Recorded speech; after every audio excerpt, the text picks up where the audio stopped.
Magandang umaga po. Narito na po ang magiging lagay ng panahon ngayong araw ng Lunes, April 14, 2025.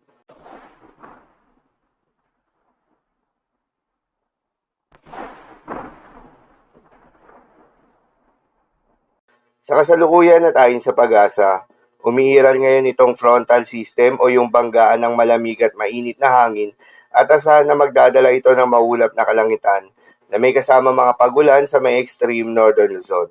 Habang patuloy pa rin umiiral itong easterlies o yung mainit na hangin galing sa may karagatang Pasipiko at patuloy na nakakaapekto sa nalalabing bahagi pa ng ating bansa, dahil dito ay asahan yung generally fair weather condition sa malaking bahagi ng ating kapuluan, mainit at malinsangan na panahon sa umaga hanggang sa tanghali. Ngunit pagsapit ng hapon o gabi ay asahan yung mataas na tsansa ng mga pag-ulan. Magandang balita naman dahil ayon sa pag-asa ay wala pa rin tayong binabantayan na low pressure area o bagyo sa loob o malapit sa Philippine Area of Responsibility na maaaring makaapekto sa ating bansa. Para naman sa magiging lagay ng panahon ngayong araw ng Lunes, dahil nga sa epekto nitong frontal system, asahan sa Batanes at Babuyan Island sa maulap na kalangitan na may kasama mga pag-ulan. Posible ang mga pagbaha o pagguho ng lupa dahil sa katamtaman hanggang sa kuminsan ay malakas na pag-ulan. Habang sa Zamboanga Peninsula, Barm at Palawan ay asahan rin yung maulap na kalangitan na may kalat-kalat na mga pag-ulan at thunderstorms na dulot naman ng easterlies. Posible rin ang mga pagbaha o pagguho ng lupa dahil sa katamtaman hanggang sa kung minsan ay malakas na pag-ulan. Habang sa Metro Manila at nalalabing bahagi pa ng ating bansa ay asahan naman yung bahagyang maulap hanggang sa maulap na kalangitan na may kalat-kalat na mga pag-ulan o thunderstorms na dulot pa rin ng easterlies. Posible rin ang mga pagbaha o pagguho ng lupa during severe thunderstorms. Madalas nabobo ang mga thunderstorms na ito tuwing hapon o gabi na nagtatagal ng 1 hanggang 2 oras.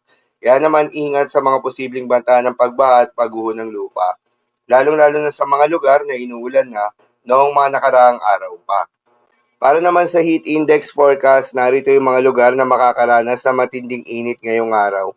Kabilang ang Cavite City na aabot sa 44 degrees Celsius, Tiague, Isabela at Pasay City.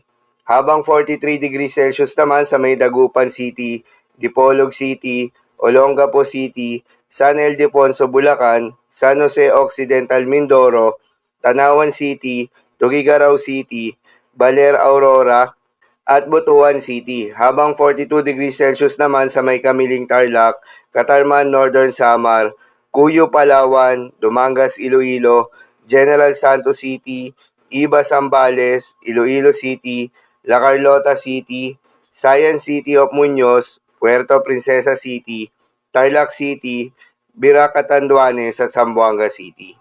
Paalala lamang po na huwag kalimutan magdala at uminom ng tubig at magdala rin ng payong kung may lakad.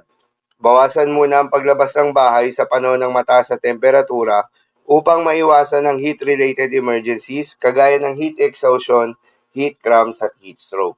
Para naman sa magiging lagay ng mga dagat baybayin, ayon sa pag-asa ay wala tayong nakataas na gale warning sa anumang seaboards ng ating bansa.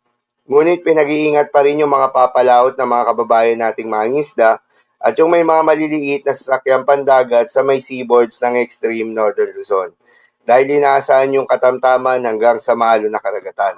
At sa nalalabing seaboards ng ating bansa ay asahan naman yung banayad hanggang sa katamtaman ng mga pag-alon, ngunit iba yung pag-iingat pa rin, lalo na kung meron tayong offshore thunderstorms activity.